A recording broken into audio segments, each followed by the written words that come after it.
హరి ఓం.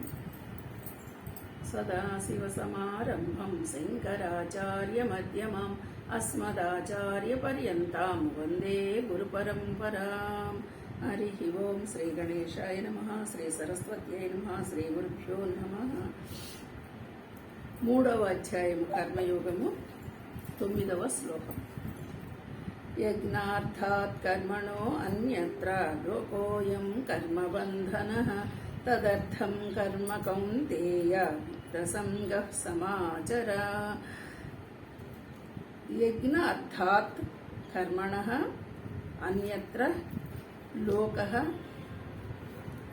అయం కర్మబంధనః తదర్థం కర్మ కౌంతేయ ముక్త సంగ సమాచర. పద విభజన.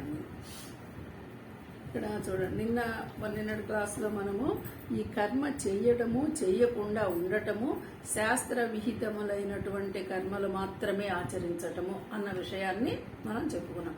అంటే కర్మ చెయ్యాలి, ఏ కర్మ చెయ్యాలి అంటే శాస్త్ర విహితం, అంటే శాస్త్రంలో మనకి చెప్పబడ్డ కర్మలు ఉన్నాయే వాటిని మాత్రమే చెయ్యయ్యా అని చెప్తున్నాడు. అలాగే అర్జున,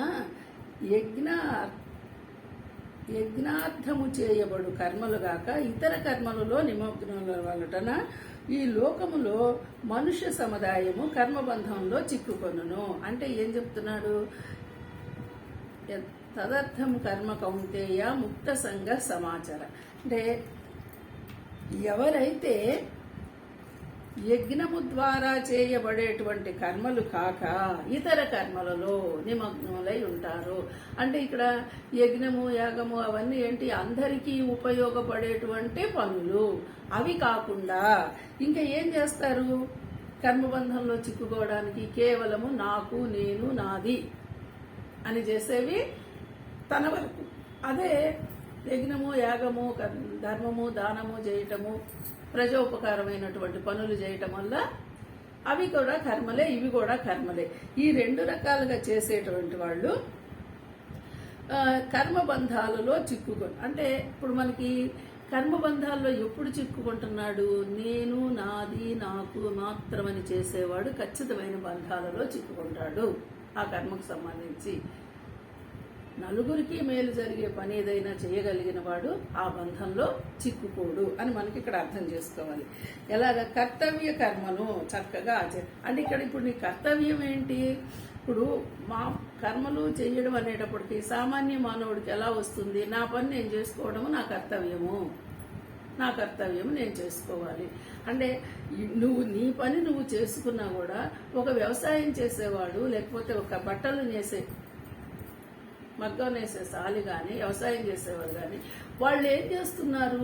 వాళ్ళ పని వాళ్ళు చేసుకుంటున్నారు. కానీ వాళ్ళు చేసిన పని నలుగురికి కూడా ఉపయోగపడుతుంది కదా, నలుగురి కోసం కూడా చేస్తున్నారు కదా. మరి వాళ్ళు చేసే కర్మలు సంఘానికి ఉపయోగపడుతున్న కర్మలు కదా.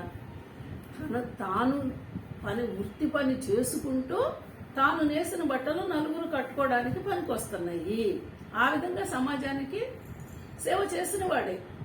అలాగే వ్యవసాయం చేసిన వాడు పండించినంత తానే తినడు కదా. తాను లాభం కోసం పని చేసినా, తన సొంత పని చేసుకున్నా అది నలుగురికి ఉపయోగపడుతుంది. అలాగే యజ్ఞాలు యాగాలు అని అంటే యజ్ఞం, ఇప్పుడు వ్యవసాయం కూడా పెద్ద యజ్ఞమే. యజ్ఞం అంటే కేవలము అదేదో దేవుళ్ళ పేరు చెప్పేసేసి చేయడమే కాదు, దేవతలకు ఆహుతులు ఇవ్వడము అవన్నీ యజ్ఞాలే. కానీ ఇది కూడా గొప్ప, వ్యవసాయం కూడా గొప్ప యజ్ఞమే. ఈ యజ్ఞం చేసేవాడు ఎలా చేస్తున్నాడు? తన కోసమే చేసుకుంటున్నాడా? 10 మంది కోసం చేస్తున్నాడా?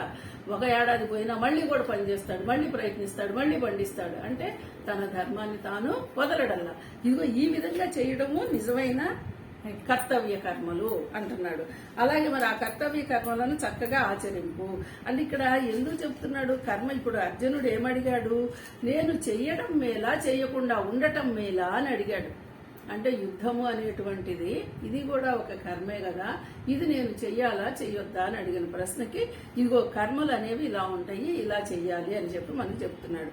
ఇక్కడ యజ్ఞార్థము చేయబడు కర్మలలో కాక ఇతర కర్మల యందు నిమగ్నములవటం వలన మనుషులు కర్మబంధములో చిక్కుపడుదురు. అంటే నలుగురి కోసం చేసే పని కాకుండా తన కోసం చేసుకునే పనిలో మాత్రమే మనిషి చిక్కుపోతాడు, బంధంలో పడతాడు. అంతేగాని నిజానికి ఆసక్తిరహితుడివై యజ్ఞార్థమే కర్తవ్య కర్మలను చక్కగా, ఇప్పుడు నేను అన్నట్లు వ్యవసాయం చేసేవాడికి పండించటం మీద ఆసక్తి ఉంది, నలుగురి కంటే ఎక్కువ పండించాలనుకుంటాడు, పండిస్తాడు. కానీ అది ఏం చేస్తున్నాడు, అందరికీ ఉపయోగపడడానికి ఉపయోగిస్తున్నాడు. అలాగా ఆసక్తి రహితుడై, అంటే ఇప్పుడు చేసే పనులు ఆసక్తి ఉన్నదా? ఇప్పుడు వ్యవసాయం మొదలుపెట్టినప్పుడు యుద్ధం అనేటప్పటికి అర్జునుడిది యుద్ధంలో గెలుస్తామా తెలియదు, ఓడిపోతామా తెలియదు, కానీ యుద్ధం మాత్రం చేయవలసిందే. వాళ్ళైనా గెలవచ్చు, నేనైనా గెలవచ్చు, కానీ యుద్ధం మాత్రం చేయాలి. అదేవిధంగా వ్యవసాయం చేసుకునేవాడు కూడా ఇది పండిద్దా పండదా, సకాల వర్షమా అకాల వర్షమా తెలియదు, కానీ పండించడానికి ప్రయత్నించకుండా మాత్రం ఉండడు. అంటే అది తన ధర్మం. నేను విత్తనం నాటాల్సిందే, నేను పంట వేయాల్సిందే, వేస్తాను. అది రావడం రాకపోవడం తర్వాత సంగతి. ఇది అందులో ఆసక్తి ఉన్నదా లేదంటే పండాలనే కోరుకుంటాడు, కానీ ఏదొచ్చినా కూడా స్వీకరిస్తాడు. ఏది వచ్చినా ఎందుకు స్వీకరిస్తాడు అంటున్నాము, నెక్స్ట్ మళ్ళీ ప్రయత్నిస్తున్నాడు, మళ్ళీ మరో సంవత్సరానికి కూరుకోవటంలా మళ్ళీ ప్రయత్నిస్తున్నాడు. ఇదిగో ఇలా చేయడమే యథార్థమైన కర్తవ్య కర్మలు, వీటిని నువ్వు చక్కగా చెయ్యి అని చెప్తున్నాడు.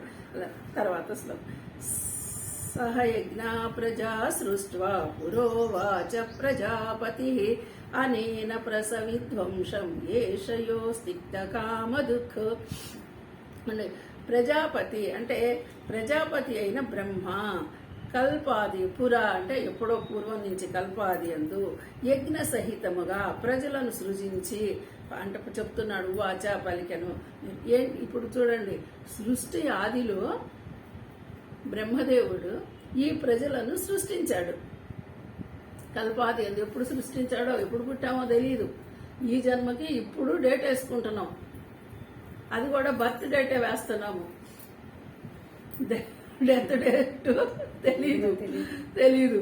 కానీ సృష్టి ఎప్పుడు పుట్టిందో అసలే తెలీదు మనకి. అంటే చూడండి, ఈ యజ్ఞము ద్వారా వృద్ధి చెందడు. యజ్ఞము మీకు ఇష్టభోగములను ఇచ్చినది కనుక చూడండి, యజ్ఞం అనేది చేసి ఇప్పుడు ఈ సృష్టి ఎలా జరిగిందని చెప్తుంది మనకి బృహదారణ్యకము.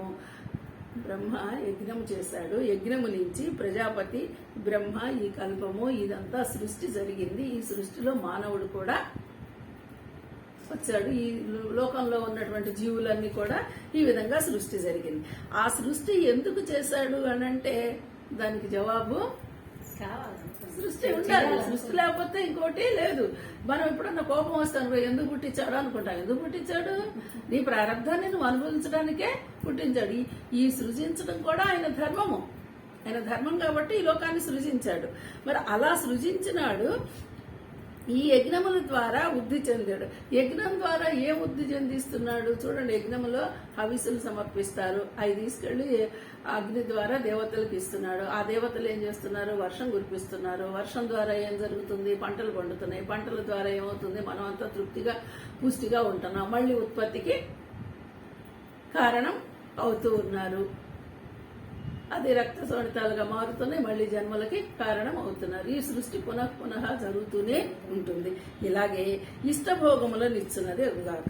ఇప్పుడు మనకి ఏమవుతుంది? ఈ సృష్టిలో మనం వచ్చాం కాబట్టి ఇష్టాలను అనుభవిస్తున్నాము, భోగాలను అనుభవిస్తున్నాం. మరి మనం చేసిన దాన్ని బట్టి సరే మిగతా ద్వంద్వాలు, కష్టాలు, సుఖాలు కూడా పక్కన ఉంటాయి అనుకో, కానీ మరి మనం ఇవన్నీ కూడా అనుభవిస్తున్నాం. అంటే సృష్టి క్రమము మళ్ళీ మళ్ళీ మళ్ళీ మళ్ళీ ఇలాగే జరుగుతూ ఉంటుంది. దీనికి మొదలు ఎప్పుడో తెలియదు, తుది ఎప్పుడో మనకి తెలియదు. అంటే ఇప్పుడు ఏముందిలే, ఇప్పుడు పోతాం మళ్ళీ పుడతాం అనేసి మనమే అనుకుంటున్నాం. ఇదిగో ఈ విధంగా. అంటే చూడండి, కల్పాది యందు బ్రహ్మదేవుడు యజ్ఞ సహితముగా ప్రజలను సృష్టించి, అంటే దీన్ని మనం బృహదారణ్యంలోకి వెడితే కొంచెం వివరం ఎక్కువ తెలుస్తుంది, కానీ ఇక్కడ మాత్రం ఇంతవరకే సృష్టించాడు బ్రహ్మ అని తెలుసుకోవాలి. మీరు ఈ యజ్ఞముల ద్వారా వృద్ధి చెందుడు. అంటే ఇప్పుడు మనమేమో బ్రహ్మేమో యజ్ఞం ద్వారా మనల్ని సృజించాడు, మనమేమో యజ్ఞం ద్వారా వృద్ధి చెందుతూ ఉన్నాం. అంటే యజ్ఞం చేసి ఇంకా నువ్వు ఆయుష్ను పెంచుకుంటున్నావా, ఆనందాన్ని పెంచుకుంటున్నావా, సంపదని పెంచుకుంటున్నావా, సంపదను పెంచుకుంటున్నావా, ఇవన్నీ నువ్వు యజ్ఞం ద్వారానే చేస్తున్నావు. ఈ యజ్ఞాలు మీకు కామధేనువు వలె కోరిన కోరికలను తీర్చును. అంటే ఈ యజ్ఞాలు ఏం చేస్తున్నాయి, మనం కోరుకున్న కోరికలు తీరుస్తున్నాయి. అంటే తర్వాత కూడా మళ్ళీ చెప్తాడు కదా, జ్ఞాన యజ్ఞము తపో యజ్ఞము అనేది ఇవన్నీ చెప్తాడు. ఇట్లన్నిటికంటే కోరికలు తీర్చుకునే యజ్ఞమే కాదయ్యా, కోరికలు లేని యజ్ఞం చేయమని మళ్ళీ ఇంకా ముందుకు మనం చెప్తాడు. కానీ ఇక్కడ వరకు మాత్రం ఇలాగే అర్థం చేసుకోవాలి. మీరేంటంటే ఈ యజ్ఞాలు మీ కోరికలని తీరుస్తున్నాయి. దేవాన్ భావయతానే